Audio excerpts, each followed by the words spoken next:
Welcome to Rock and Sand Apologetics. This is Bible study 18 of the Lord of the Rings characters, lesson 9 of the Friends of the Fellowship. Today is Treebeard, the Unhasty. So let's get right to it. Say friend and enter. A queer look came into the old eyes, a kind of weariness. The deep wells were covered over. Now, answered the voice. Well, I am an Ent, or that's what they call me. Yes, Ent is the word. The Ent I am, you might say, in your manner of speaking. Fangorn is my name, according to the some. Treebeard, others make it. Treebeard will do. We come upon the most unlikely of characters in Fangorn Forest as we follow the escape of Merry and Pippin from the orcs. For Treebeard is an Ent, a shepherd of the trees, is one way in which he describes himself. With him, as with all Ents of his kind, conclusions are reached only after a long time of examining the issue. Such is their manner that even their names in their own tongue are so long that it would take more than a lifetime among men to repeat even one. That is why he is known as Fangorn, or as he prefers, Treebeard. Treebeard's alliance to the Fellowship has nothing to do with the quest of the Fellowship, nor any particular love for any of the Fellowship, but rather because they share a common enemy. The wizard Saruman, as a shepherd, of the trees, uh, something we're expected to understand. It's not unusual, although actually finding and talking to one of these tree shepherds is. Uh, Treebeard is against Saruman and his orcs.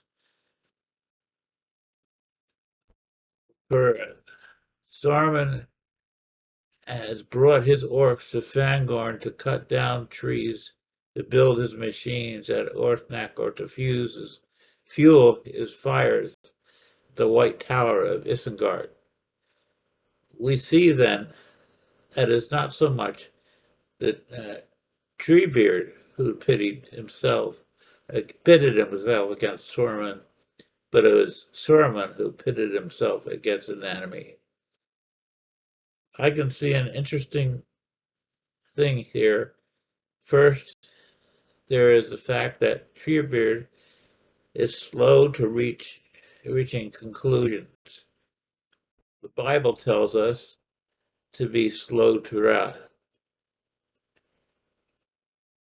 But this is only in one aspect. We see a diligence placed upon making sure a correct decision is made.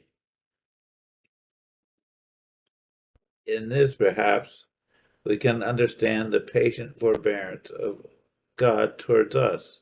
For while we made ourselves enemies of his will, still he withholds judgment, while mercy may yet be received. When we receive his mercy, that is the atoning grace provided in Jesus, his wrath against us is removed, and we find we are more than just friends. Yet when one refuses all mercy extended to them, forgone all patience of God, they will find themselves at the mercy of his wrath, and that day there shall be no mercy. Like Treebeard and the Ents, once God's wrath is released, there is no calling him back.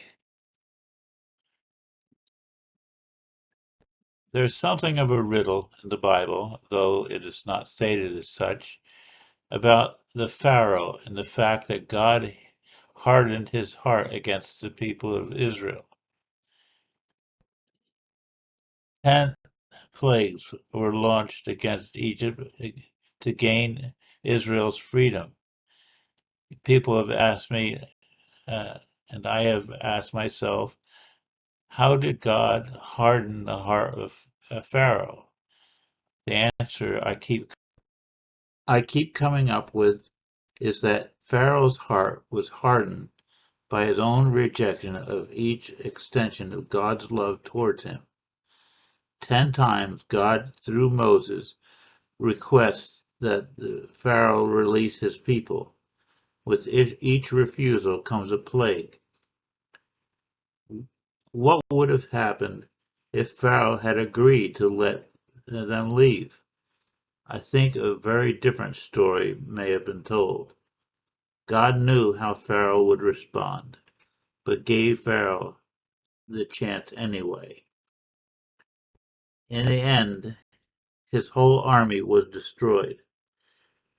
In like manner, Solomon made himself an enemy with many. He was an enemy of the ends of the fellowship of all free elves and men and dwarves. In fact, he even made himself an enemy of Satan, who was also unwittingly served. May we be godlike in examining all things before jumping to conclusions. May we withhold our wrath and allow God to be the one who enacts any vengeance necessary. Instead, may we, by God's Spirit, offer friendship and mercy to all. This is true love.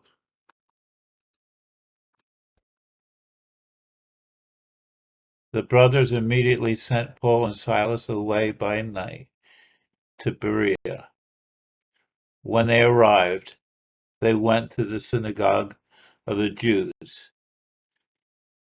These were more noble than those in Thessalonica, for they received the word with all eagerness, daily examining the scriptures to find if these things were so. Therefore, many of them believed, including honorable Greek women and many Greek men. Acts 17:10-12.